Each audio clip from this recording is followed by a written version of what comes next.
Webcom TV Culture.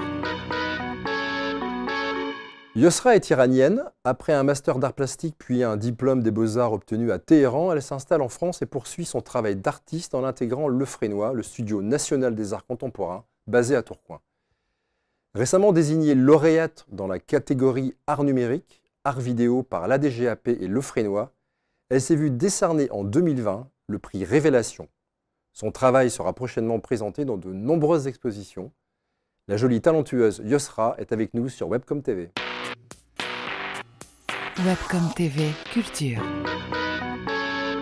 Yosra, bonjour. Tout d'abord, félicitations pour cette distinction. Alors, les personnes qui nous regardent ne savent peut-être pas, mais cette dotation, une dotation pour un artiste, est-ce important? Bonjour Jean-Marc, merci pour ton invitation. Je crois que de toute façon, c'est important de voir que l'œuvre pourrait se présenter au public aux meilleures façons possibles et que je pense que c'est important de voir l'œuvre intéressée par les professionnels aussi. Donc oui, je veux vous dire que oui, c'est toujours un plaisir de pouvoir gagner un prix mais c'est pas l'essentiel. C'est pas ce qui est l'essentiel. L'essentiel, c'est de travailler et continuer et suivre l'instant, suivre ce dont l'artiste a envie. Donc ça, c'est le plus important à mon avis. Ton travail met en lumière le face-à-face entre les hommes et les machines. Est-ce que tu peux nous expliquer ce qui a inspiré cette création et de quoi elle est constituée? Alors, l'Eros Arbanus, c'est une installation sculpturale et sonore qui a une partie robotique.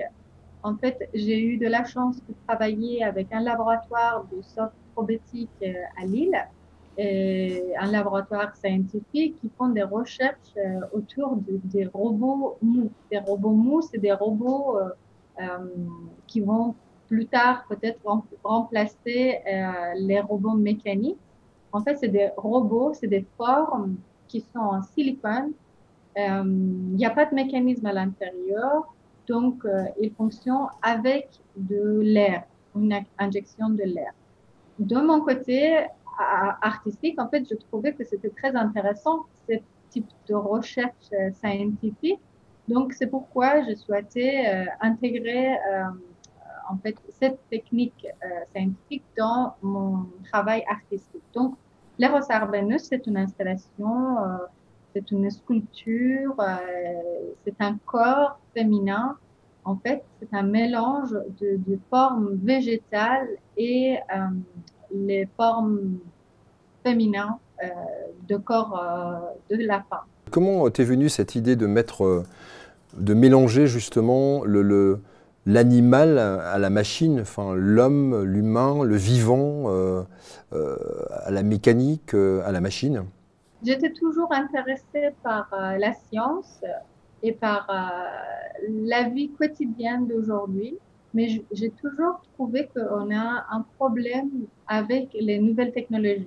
Et je trouvais que, en fait, dans l'art, si on arrive à toujours nous exprimer par les écrans, par les choses très froides, sans sensation, je trouvais qu'il y avait un problème pour le futur, pour le futur de l'homme.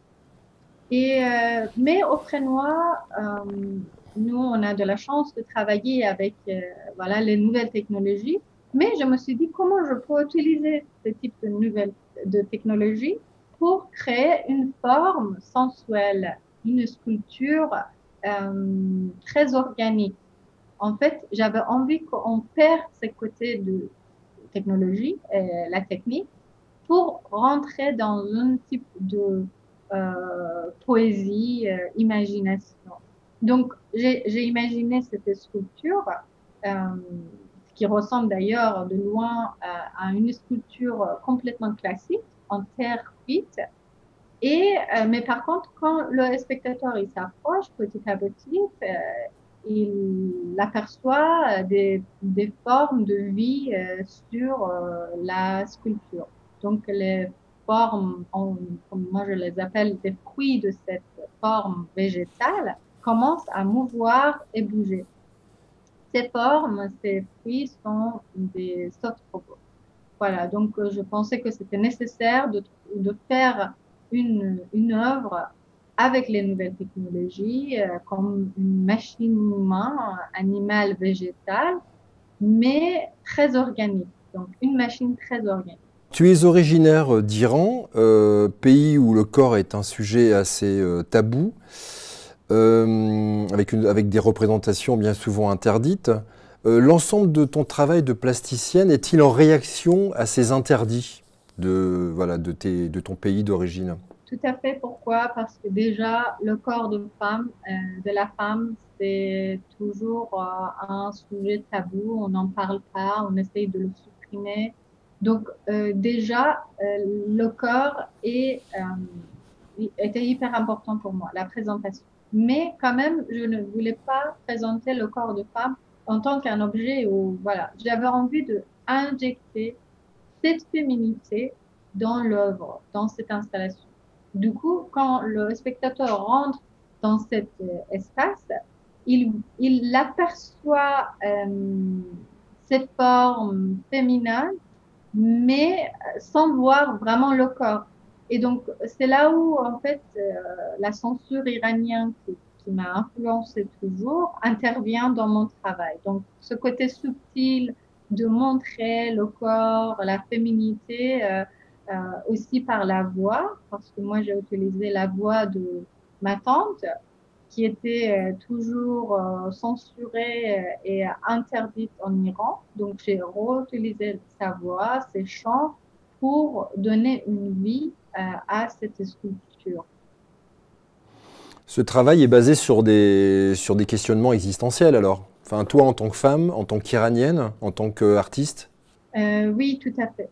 Je suis une femme, je m'exprime en tant qu'une femme et dans la société que j'ai vécue et que j'ai eu voilà, l'expérience de comprendre de quoi il s'agit d'être une femme. Donc ça m'a vraiment perturbée à un moment, voilà, mais du coup je me suis dit, voilà, on peut trouver des solutions pour voilà, aller au-delà de ces interdictions par l'art. Donc l'art est devenu pour moi une fenêtre vers l'infini et vers, pour aller en fait au-delà des lois, au-delà des limites, au-delà des religions, tout ce que l'homme impose.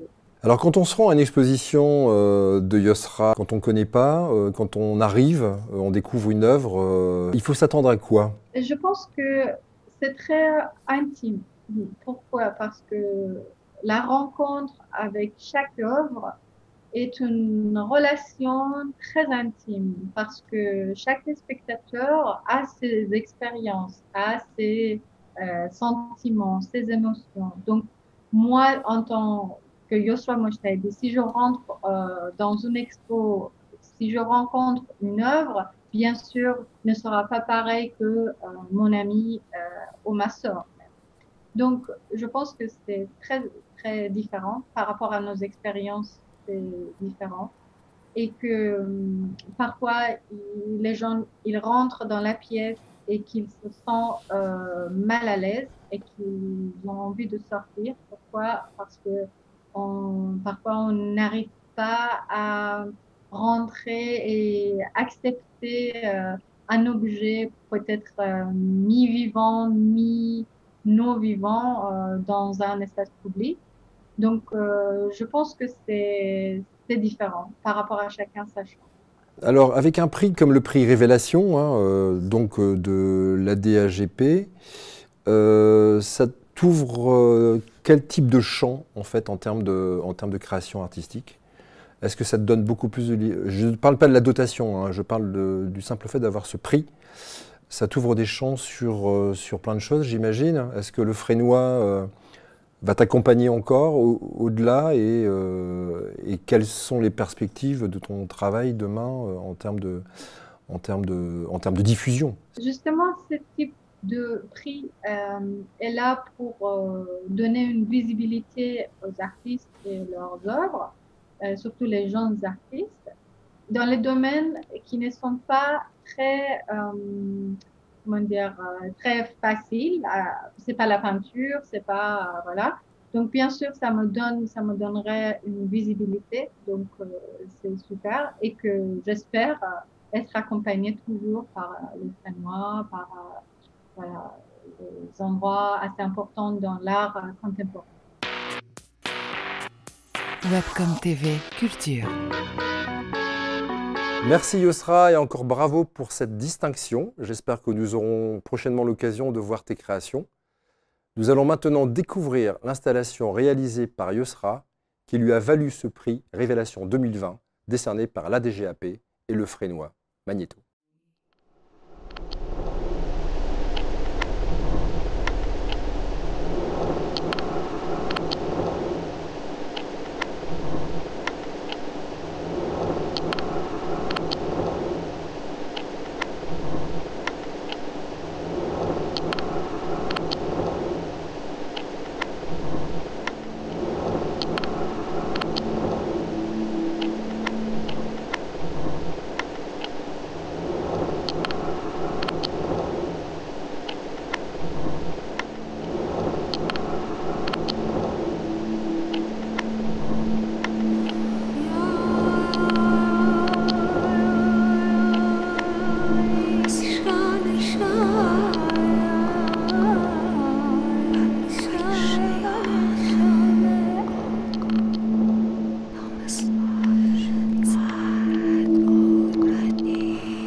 شب حرف میزنم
Webcom TV Culture.